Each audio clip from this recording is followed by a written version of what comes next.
ಶ್ರೀಗಳಿಗೆ 2A ಮೀಸಲಾತಿ ಸಾಧ್ಯವಿಲ್ಲ. ಶೂನ್ಯ ವೇಳೆಯಲ್ಲೇ ಮೀಸಲಾತಿ ಕುರಿತು ಸಿಎಂ ಸಿದ್ದರಾಮಯ್ಯನವರು ಪ್ರಸ್ತಾಪ ಮಾಡಿದ್ದಾರೆ. ಪ್ರಜಾಪ್ರಭುತ್ವದಲ್ಲಿ ಹೋರಾಟ ಮಾಡೋದಕ್ಕೆ ಎಲ್ಲಾ ರೀತಿಯ ಅವಕಾಶ ಇದೆ. ಆದ್ರೆ ನೀವು ಇಟ್ಟಿರುವ ಒತ್ತಾಯ ಸಂವಿಧಾನಕ್ಕೆ ವಿರುದ್ಧವಾಗಿದೆ. ಆರ್ಟಿಕಲ್ 340 ಪ್ರಕಾರ ಮೀಸಲಾತಿ ಸಾಧ್ಯ ಇಲ್ಲ ಅಂತ ಶೂನ್ಯ ವೇಳೆಯಲ್ಲೇ ಸಿಎಂ ಸಿದ್ದರಾಮಯ್ಯನವರು ಖಡಕ್ ಆಗಿ ಈ ವಿಚಾರವನ್ನ ಪ್ರಸ್ತಾಪ ಮಾಡಿದ್ದಾರೆ. ಪಂಚಮಸಾಲಿಗರ ಹೋರಾಟ 2A ಮೀಸಲಾತಿಗಾಗಿ ಆಗ್ತಾ ಇದೆ. ಎಷ್ಟರ ಮಟ್ಟಿಗೆ ಅಂದ್ರೆ ಉಗ್ರ ಸ್ವರೂಪ. ಇವತ್ತು ರಾಜ್ಯಾದ್ಯಂತ ಹೋರಾಟ ಮಾಡೋದಕ್ಕೆ ಕರೆ ಕೊಟ್ಟರು. ಅಲ್ಲಲ್ಲಿ ಅನಾಹುತಗಳಾಗ್ತಾ ಇರೋದನ್ನ ಗಮನಿಸ್ತಾ ಇದೀವಿ. ರಾಜ್ಯ ಸರ್ಕಾರದ ವಿರುದ್ಧ ಧಿಕ್ಕಾರ. ಅಧಿವೇಶನದಲ್ಲಿ ಈ ವಿಚಾರ ಚರ್ಚೆ ಆಗಲೇಬೇಕು. 2A ಮೀಸಲಾತಿ ಸಿಗಲೇಬೇಕು. ಅಲ್ಲಿ ತನಕ ನಮ್ಮ ಹೋರಾಟ ನಿಲ್ಲಿಸೋದಿಲ್ಲ ಅಂತ ಪಂಚಮಸಾಲಿಗಳ ಹೋರಾಟಗಾರರು ಈ ವಿಚಾರ ಪ್ರಸ್ತಾಪ ಮಾಡಿದ್ರು. ಶ್ರೀಗಳು ಎಚ್ಚರಿಕೆ ಕೊಟ್ಟಿದ್ದಾರೆ. ಈ ವಿಚಾರಕ್ಕೆ ಸಂಬಂಧಪಟ್ಟಂತೆ ಬಹಳ ಮಹತ್ವ ಪಡೆದುಕೊಳ್ಳುತ್ತೆ ಸಿಎಂ ಸಿದ್ದರಾಮಯ್ಯನವರ ಹೇಳಿಕೆ. ಶೂನ್ಯ ವೇಳೆಯಲ್ಲೇ ಸಿಎಂ ಸಿದ್ದರಾಮಯ್ಯನವರು ಯಾವುದೇ ಕಾರಣಕ್ಕೂ ಸಾಧ್ಯ ಇಲ್ಲ ಅನ್ನೋದನ್ನ ಪ್ರಸ್ತಾಪ ಮಾಡಿದ್ದಾರೆ. ಅವ್ರಿಗೆ ಹೇಳಿದ್ದೀನಿ, ಸ್ಪಷ್ಟವಾಗಿ ಹೇಳಿದ್ದೀನಿ. ನೋಡಿ, ಹಿಂದಿನ ಸರ್ಕಾರದವರು ಮಾಡಿರೋದು ಸಂವಿಧಾನಬದ್ಧ ಅಲ್ಲ. ಆಗ ನೀವು ಸುಮ್ಮನೆ ಇದ್ರಿ. ಈಗ ಮಾಡ್ತಾ ಇರೋದು ಸರಿ ಇಲ್ಲ. ಇವ್ರು ಮಾಡಿದ ಮೇಲೆ 27/3/2023 ಹಿಂದಿನ ಸರ್ಕಾರದವರು ಒಂದು ತೀರ್ಮಾನ ಮಾಡಿದ್ರು. ಏನಂತ ಮಾಡ್ತು? ಅವರು 2A ಅಂತ ಮಾಡಲಿಲ್ಲ.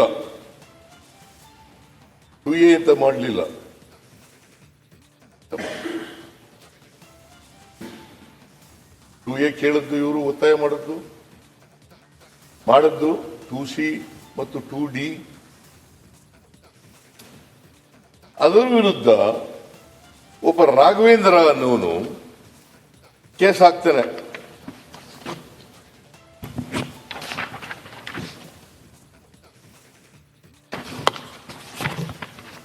ರಾಘವೇಂದ್ರ ಪೆಟಿಷನರ್ ಹೈಕೋರ್ಟ್ನಲ್ಲಿ, ಕರ್ನಾಟಕ ಹೈಕೋರ್ಟ್ನಲ್ಲಿ ಒಂದು ಕೆಡಿಷನ್ ಹಾಕ್ತಾರೆ. ಇದಾಗಕ್ಕೂ ಮುಂಚಿತವಾಗಿ 27/3/2023 ಆಗೋಕ್ಕಿಂತ ಮುಂಚಿತವಾಗಿ ಒಂದು ಪೆಟಿಷನ್ ಹಾಕ್ತಾರೆ. ಲೇಔಟ್ ಬಳಿ ಆಗ್ತಾ ಇರುವಂತ ಒಂದು ಕಾಮಗಾರಿ, KPTCL ವತಿಯಿಂದ ನಡೀತಾ ಇರುವಂತ ಕಾಮಗಾರಿಯಿಂದಾಗಿ ಜನರಿಗೆ ಕಿರಿಕಿರಿ ಉಂಟಾಗ್ತಾ ಇದೆ. ಸವಾರರಿಗೂ ಕೂಡ ಇದೇ ಸಮಸ್ಯೆ ಆಗ್ತಾ ಇದೆ. ಜೀವವನ್ನ ಕೈಯಲ್ಲಿ ಹಿಡಿದುಕೊಂಡು ವಾಹನ ಸವಾರ ಮಾಡುವಂತ ಕೆಲಸ ಆಗ್ತಾ ಇದೆ. KPTCL ನಿಂದ ನಡೀತಾ ಇರುವಂತ ಕಾಮಗಾರಿಗಾಗಿ ರಸ್ತೆ ಅಗೆದು ಬಿಟ್ಟಿರುವಂತ ಸಿಬ್ಬಂದಿ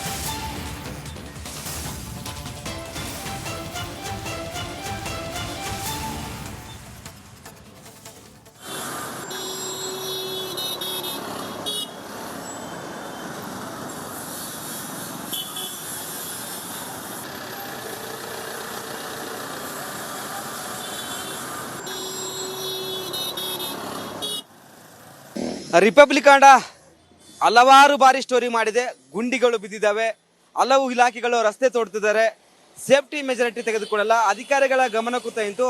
ಬಟ್ ಇದೀಗ ಆಸ್ ಇಟ್ ಈಸ್ ಮತ್ತೆ ಮುಂದುವರೆದಿದೆ. ನಾ ಪ್ರೆಸೆಂಟ್ ಈಗ ಕಂಠೀರವ ಸ್ಟುಡಿಯೋ ಮುಖ್ಯ ರಸ್ತೆಯಲ್ಲಿ ಇದ್ದೇನೆ. ನೋಡ್ತಿರ್ಬೋದು, ಈ ಒಂದು ಭಾಗದಲ್ಲಿ ನಿನ್ನೆ ಒಂದು ಯುವಕ ಬೈಕ್ ಮೇಲೆ, ಯಾಕಂದ್ರೆ ಈಗ ಮುನ್ನೆಚ್ಚರಿಕೆ ಕ್ರಮವಾಗಿ ಇದೀಗ ಇಲ್ಲೆಲ್ಲ ಬ್ಯಾರಿಕೇಡ್ ಹಾಕಿದ್ದಾರೆ. ತಡೆಗೋಡೆ ಒಂದು ಕಬ್ಬಿಣದ ದೊಡ್ಡದಾಗಿ ತಡೆಗೋಡೆವಾಗಿ ನಿರ್ಮಾಣ ಮಾಡಿದ್ದಾರೆ. ಗುಂಡಿ ನೋಡಿ ಯಾವ ಥರ ಆಳವಾಗಿದೆ. KPTCL ಕಾಮಗಾರಿ ನಡೀತಿದೆ. ಇಲ್ಲಿ ವೈರಿಂಗ್ ಆ ವ್ಯವಸ್ಥೆ ಒಳಗಡೆ ನಡೆಯುತ್ತಿದೆ. ಇದಕ್ಕಾಗಿ ಗುಂಡಿ ತೋಡಿದ್ರು, ರಸ್ತೆ ಹಾಕ್ತಿದ್ರು. ಆದರೆ ನೋಡಿ, ಇದು ಯಾವುದೇ ರೀತಿಯ ಮುನ್ನೆಚ್ಚರಿಕೆ ಕ್ರಮ ಕೈಗೊಂಡಿಲ್ಲ. ನಿನ್ನೆ ರಾತ್ರಿ ವೇಳೆ ಯುವಕ ಸ್ಪೀಡಾಗಿ ಬಂದು ಈ ಒಂದು ಗುಂಡಿ ಒಳಗೆ ಬಿದ್ದಿದ್ದಾನೆ. ನೋಡ್ಬೋದು ಯಾವ ರೀತಿ ಗುಂಡಿ ಇದೆ ಅಂದರೆ ಸುಮಾರು ಒಂದು 10 ಅಡಿಯಷ್ಟು ಒಳಗಡೆ ಗುಂಡಿ ಇದೆ. ಮುಖ, ಕೈ, ಕಾಲು, ಕಿವಿ, ಕಣ್ಣು ಎಲ್ಲವೂ ಡ್ಯಾಮೇಜ್ ಆಗಿದೆ. KC ಜನರಲ್ ಆಸ್ಪತ್ರೆಯಲ್ಲಿ ಚಿಕಿತ್ಸೆ ಆ ಯುವಕ ಪಡೆದಿದ್ದಾನೆ. ಇದಕ್ಕೆ ನೇರವನೇ KPTCL ಅಧಿಕಾರಿಗಳು, ಇಲಾಖೆ. ಯಾಕಂದ್ರೆ ಒಂದು ಗುಂಡಿ ತೋಡ್ಬೇಕಂದ್ರೆ ಮಾರ್ಗಸೂಚಿ ಇದ್ದೇ ಇರುತ್ತೆ, ಪ್ರೋಟೋಕಾಲ್ ಇದ್ದೇ ಇರುತ್ತೆ. ಆ ಲೈಟ್ ಹಾಕಬೇಕು, ಬ್ಯಾರಿಕೇಡ್ ಹಾಕಬೇಕು, ರಿಫ್ಲೆಕ್ಟರ್ ಲೈಟ್ ಹಾಕಬೇಕು. ಇದ್ಯಾವುದೂ ಹಾಕಿಲ್ಲ. ಅವರು ಏಕಾಏಕಿ ಗುಂಡಿ ತೋಡಿ ಆಗೇ ಬಿಟ್ಟಿದ್ದಾರೆ. ಬೃಹತ್ತಾಕಾರದ ಗುಂಡಿ ತೋಡಿದ್ರು. ಯಾಕಂದ್ರೆ ಒಳಗೆ ವೈರಿಂಗ್ ಇರುತ್ತೆ. ಯಾವುದೇ ರಸ್ತೆ ಆಗಿಬೇಕಂದ್ರೆ ನಮ್ಮ ಪರ್ಮಿಷನ್ ಅಂತ. ಈಗ BBMP ಕಮಿಷನ್ ಏನ್ ಮಾಡ್ತಾರೆ, ಇವರು KPTCL ವಿರುದ್ಧ FIR ದಾಖಲಾಗಬೇಕು. ಆ ಹುಡುಗನಿಗೆ ಚಿಕಿತ್ಸೆ ವೆಚ್ಚವನ್ನು ಕೊಡಬೇಕು. ಇದಕ್ಕೆ ನೇರ ಹೊಣೆ BBMP ಅಧಿಕಾರಿಗಳಲ್ಲ, ಅವ್ರು ಸಹ ಇದು ಜವಾಬ್ದಾರಿ ಆಗುತ್ತೆ. ಮತ್ತೊಂದು ಕಡೆ KPTCL ಅಧಿಕಾರಿಗಳೇ ನೇರ ಹೊಣೆ, ಕ್ರಮಕ್ಕೆ ಮುಂದಾಗಬೇಕು, ಆ ಹುಡುಗನಿಗೆ ನ್ಯಾಯ ಸಿಗಬೇಕು ಮತ್ತು ಎಲ್ಲೆಲ್ಲಿ ಕಾಮಗಾರಿ ಆಗುತ್ತೆ ಸರಣಿ ಸಾವು ಪ್ರಕರಣ ಸಂಬಂಧ ಜಿಲ್ಲಾಸ್ಪತ್ರೆಗೆ ರಾಜ್ಯ ಮಹಿಳಾ ಆಯೋಗದ ಅಧ್ಯಕ್ಷೆ ಡಾಕ್ಟರ್ ನಾಗಲಕ್ಷ್ಮಿ ಚೌಧರಿ ಭೇಟಿ ನೀಡಿ ಪರಿಶೀಲಿಸಿದ್ರು. ವಿಮ್ಸ್ ಆಸ್ಪತ್ರೆಯ ಹೆರಿಗೆ ವಾರ್ಡ್ಗಳಲ್ಲಿ ಪರಿಶೀಲನೆ ನಡೆಸಿದ್ರು. ಕೆಲ ವಾರ್ಡ್ನಲ್ಲಿದ್ದ ಪೇಷಂಟ್ಗಳ ಆರೋಗ್ಯವನ್ನ ಸಹ ವಿಚಾರಿಸಿದ್ರು. ಇನ್ನು ಈ ಬಗ್ಗೆ ವೈದ್ಯರಿಂದ ಡಾಕ್ಟರ್ ನಾಗಲಕ್ಷ್ಮಿ ಚೌಧರಿ ಮಾಹಿತಿಯನ್ನ ಸಂಗ್ರಹಿಸಿದ್ರು.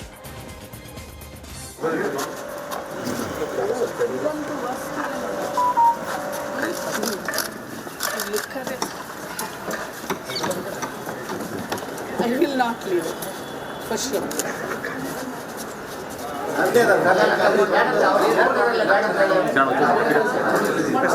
संत कैमरा संत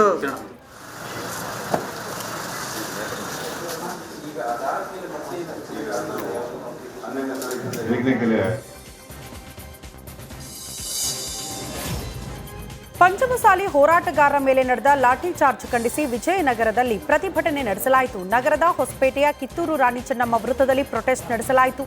ಕಿತ್ತೂರು ರಾಣಿ ಚೆನ್ನಮ್ಮ ವೃತ್ತದಿಂದ ಜಿಲ್ಲಾಧಿಕಾರಿ ಕಚೇರಿಯ ತನಕ ಪಂಚಮಸಾಲಿ ಮುಖಂಡರಿಂದ ಪ್ರತಿಭಟನಾ ಮೆರವಣಿಗೆ ಸಾಗಿತು.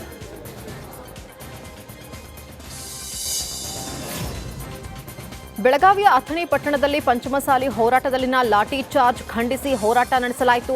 ಅಥಣಿಯಲ್ಲಿ ಪಂಚಮಸಾಲಿಗರಿಂದ ರಸ್ತೆ ತಡೆದು ಪ್ರೊಟೆಸ್ಟ್ ಮಾಡಲಾಯಿತು.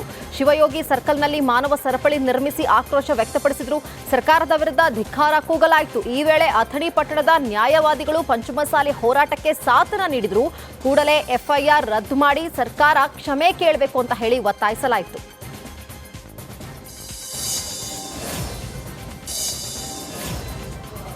ರಾಜ್ಯ ವಕ್ಫ್ ಮಂಡಳಿ ಅಧ್ಯಕ್ಷನ ವಿರುದ್ಧ ಭೂ ಕಬಳಿಕೆ ಆರೋಪ ಕೇಳಿಬಂದಿದೆ. ಚಿತ್ರದುರ್ಗದ ಅಗಸನಕಲ್ಲು ಗ್ರಾಮದಲ್ಲಿ 6 ಎಕರೆ ಕಬರ್ಸ್ತಾನ್ಗೆ ಮಂಜೂರಾಗಿದ್ದ ಈ ಭೂಮಿಯನ್ನ ಕಬಳಿಸಿದ್ದಾರೆ ಎನ್ನಲಾಗಿದೆ. ಬಿಜೆಪಿ ವಕ್ತಾರ NR ರಮೇಶ್ ಎಂಬುವರು ಅನ್ವರ್ ಬಾಷಾ ವಿರುದ್ಧ ಲೋಕಾಯುಕ್ತಕ್ಕೆ ದೂರು ನೀಡಿದ್ದಾರೆ. ಅನ್ವರ್ ಬಾಷಾ ವಿರುದ್ಧ ಕ್ರಮಕ್ಕೆ ಆಗ್ರಹಿಸಿದ್ದಾರೆ. ವಾಲ್ಮೀಕಿ ನಿಗಮದ ಹಣ ದುರ್ಬಳಕೆ ಆರೋಪ ಸಂಬಂಧ ಬಿ ನಾಗೇಂದ್ರ ಅವರಿಗೆ ಜಾಮೀನು ಅರ್ಜಿ ಮಂಜೂರು ಮಾಡಲಾಗಿದೆ. ನ್ಯಾಯಾಲಯ ಜಾಮೀನು ಮಂಜೂರು ಹಿನ್ನೆಲೆಯಲ್ಲಿ ಇಂದು ಜಾಮೀನು ರದ್ದುಪಡಿಸುವಂತೆ ಇಡಿ ಅಧಿಕಾರಿಗಳನ್ನ ಅರ್ಜಿ ಸಲ್ಲಿಸಲಾಗಿತ್ತು. ಈ ಕುರಿತು ಹೈಕೋರ್ಟ್ನಲ್ಲಿ ವಾದ ಪ್ರತಿವಾದಗಳನ್ನು ಆಲಿಸಿ ಡಿಸೆಂಬರ್ 17ಕ್ಕೆ ವಿಚಾರಣೆ ಮುಂದೂಡಲಾಗಿದೆ.